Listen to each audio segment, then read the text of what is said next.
Tara Malarkey here, founder of Seven Figure Femme and High Ticket Empress. And so today I want to just have some conversation around sales objections and how to handle objections because you're going to face objections.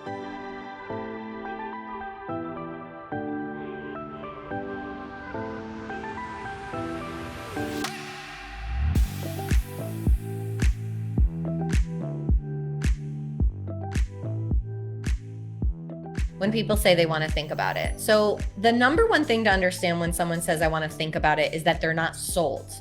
So they are not sold on the call. And the way that we teach people, everyone, all of our students in High Ticket Empress, is that the sales call is ideally when you have a system set up, which is what we teach you in High Ticket Empress. It's not just your offer. Then you need a system that brings you leads. That system sells people. And the call is really closing the sale. So essentially, we want there to be a system that's automated that pretty much sells someone into your new opportunity, into your program, into what you have to offer. They get on the call, they're pretty much sold. They just need to have that time with you or your team, and they need to feel good in that, and they need to feel that you understand them and that this is for them, and that we also need to feel that too, right? As the coaches. And then we're just inviting them in.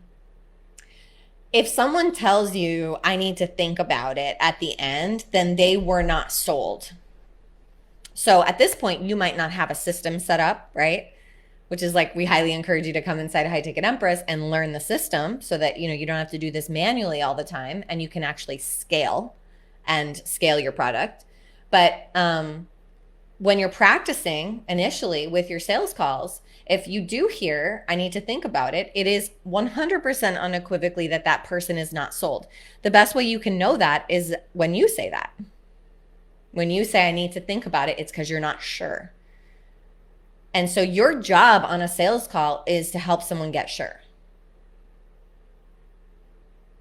Right? And so the art of a powerful sales call, right, or a salesperson or someone who has studied enrollment is that they get someone to feel sure about the program and also their ability to succeed in the program.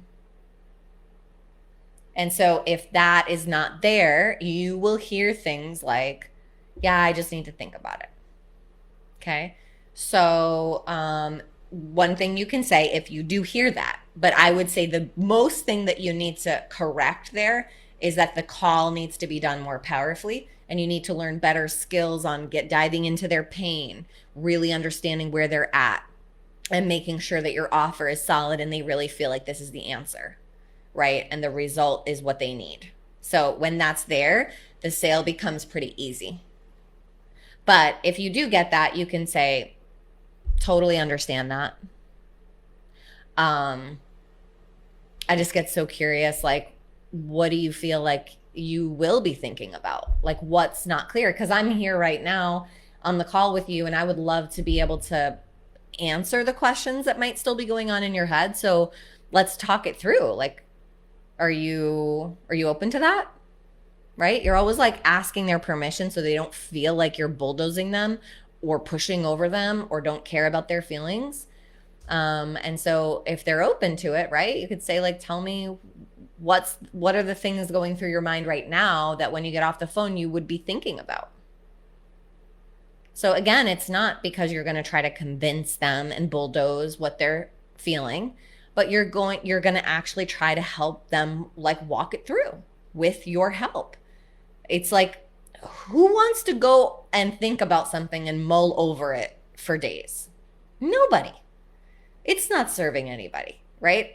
Empowering quick decisions is the best way to live, because when you do that, you've healed the part of you that fears that you're going to regret things. What a terrible way to live, to fear that you're going to make a mistake and fear that you're going to regret.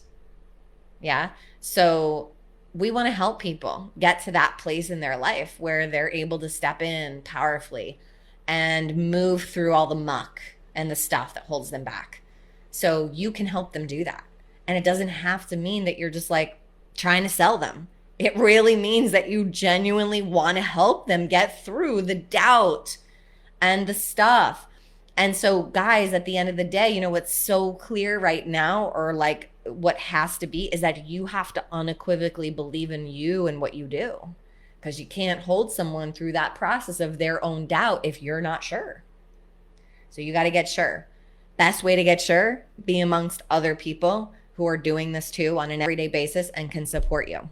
I need to talk to my husband first is one. And so what we do for that one is we actually ask early in the call if like before we start the call, or like we bond. And then, usually through the bonding, the person will mention their husband, their family, or where they live or something like this. And so we'll say, hey, you mentioned your husband, like, if you were to make any decisions about moving forward with, working with us today, would your husband need to be a part of that decision? And then, we're looking for an answer that says, no, I make my own decisions, right? So then we move forward. If they say, yes, he would need to know, we say, cool, totally get it. Do you want to invite him to the call today? Like, I'm happy to have the call like with both of you so that I can answer any questions.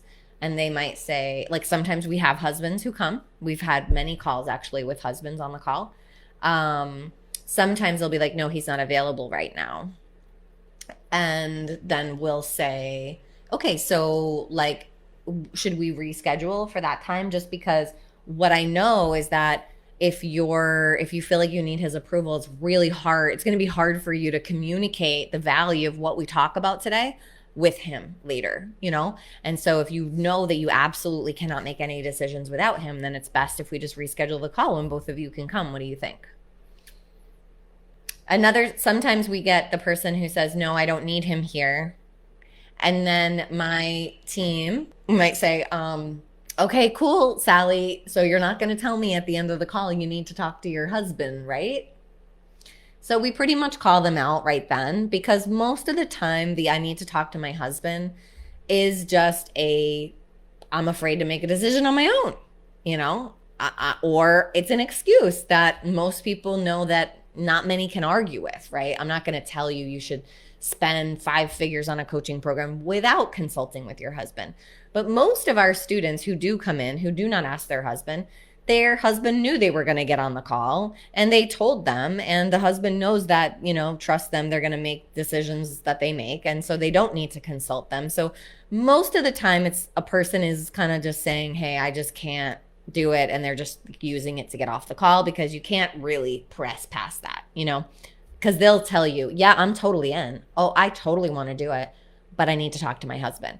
And then like 90% of the time, guys, they'll come back and be like, oh no, I can't do it. I talked to my husband and we don't have the funds for it and whatever. So like that's okay. It's just that it's taking you out of being able to handle their true objection, because that's not their real objection. Their real objection is something else, where they either don't have the money, or they are scared, or they don't know if this is the program for them, or they don't know if they'll succeed in the program, and so they don't want to take the risk of spending the money. And so if you don't get to the point where you're able to handle that objection on the call, the answer will always be no. You need to get to the real objection. The real objection is usually not what they're telling you it is. And, you really want to just treat them like a friend, like you're legit wanting to work with them to make it happen if this feels like a yes for them, right? It's like if your friend comes to you and they're like, I want to take this trip to the Bahamas, but it's going to cost like $5,000 and I just don't think I can do it. I wouldn't be like, well, sucks to be you. No, I would be like, all right, cool, let's get creative. Like, how could we make this happen? Like, how can you make this happen? Like, there's lots of options. Like, money's renewable. There's money everywhere. Tony Robbins, I always think of this, whether you love him or you hate him. He says the biggest contributor to your success is not your resources, it's your resourcefulness. And so that's why I can sell premium programs with no guilt, I guess, because a lot of people have a lot of guilt. I know that you can go out and get resources no matter who you are, no matter where you come from. You can go out and get it, right? And I just firmly believe that. So if my friend came to me, I would get creative with her, and I would help her see things that she couldn't see about how she could make it happen. And that's always the conversation I want to get to on handling objections. I always want to get to the point where I'm saying, are you, like, let's get curious. Are you in? Let's get curious how we could help you make this happen for you. Yeah. And get them to start thinking like that, which is total shift in their mindset. So anyway, we were talking about the husband objection.